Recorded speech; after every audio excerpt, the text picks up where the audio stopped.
बोकेदारी के भयो? खेलाउने कि नखेलाउने?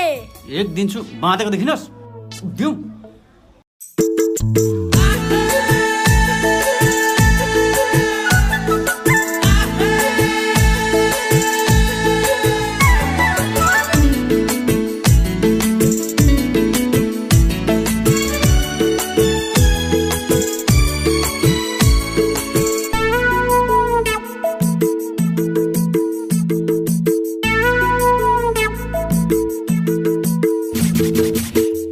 लागि बा जे नि गर्दिन्छु मर भने नि बा अहिले मर्दिन्छु भेडा बाख्रा चराउने नि मै हो तीर्थ व्रत गराउने नि मै हो मरेपछि डढाउने